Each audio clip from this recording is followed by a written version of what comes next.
नमस्कार. रेडियो खांची 90.4 FM हम सबका radio. Myself, Dr. Nilanjan Sil, Assistant Professor, Department of Physics, Gosna College, Ranchi.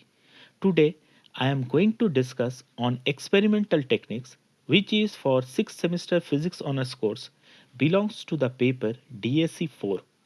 Today's topic is error analysis. Error.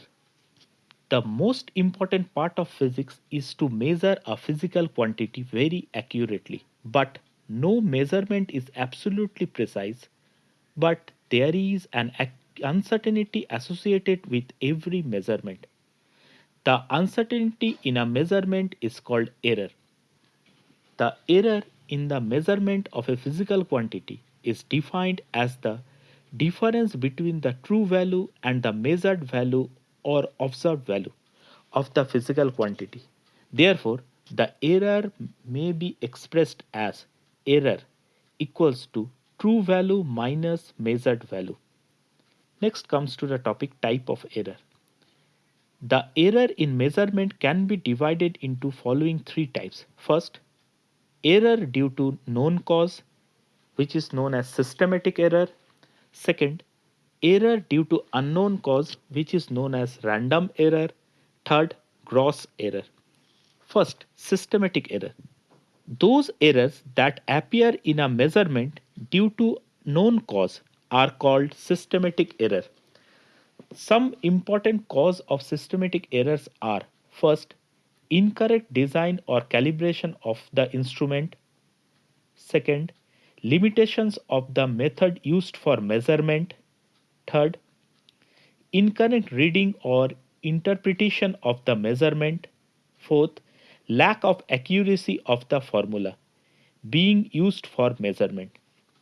The systematic error causes the measurement be consistently higher or consistently lower than the true value. We may say that systematic error is of the same size and sign. Repeating the measurement a number of times will have no effect on systematic error.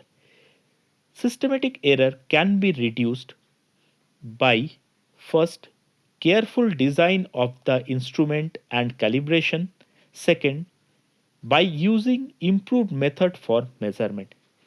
Next, random error. The error which appears in a measurement due to unknown cause are called random errors.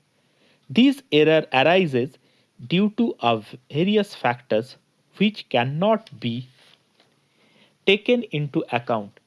These errors have no set patterns and take place in a random manner. The size of this error depends on how well the experimenter can use the apparatus. It is not possible to completely eliminate random error, but random errors can be reduced by making a large number of readings of a given quantity and taking their average. Next comes to gross error.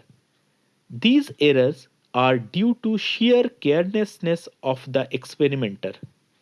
These errors may result from: first, recording the observation wrongly; second, not caring for sources of error and precautions; third, reading the instrument incorrectly; fourth, entering wrong value of observation in calculation.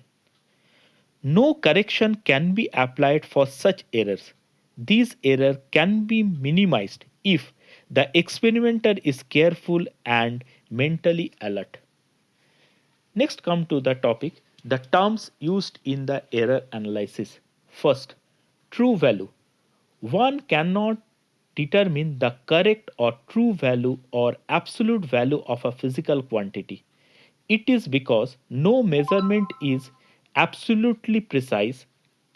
There is an uncertainty associated with every measurement. In practice, one has to take a number of readings of the quantity to be measured and takes the arithmetic mean of the measured values. This arithmetic mean is the true value of the quantity. The true value of a physical quantity is the arithmetic mean of a large number of readings of that quantity. Second, absolute error. The difference in the magnitude of true value and the measured value of a physical quantity is called absolute error or actual error. Third, mean absolute error. The arithmetic mean of all absolute errors in the measured values is called mean absolute error. Relative error and percentage error.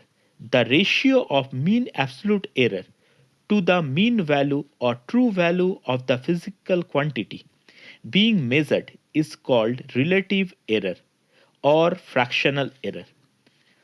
When relative error is expressed in percentage, then error is called percentage error.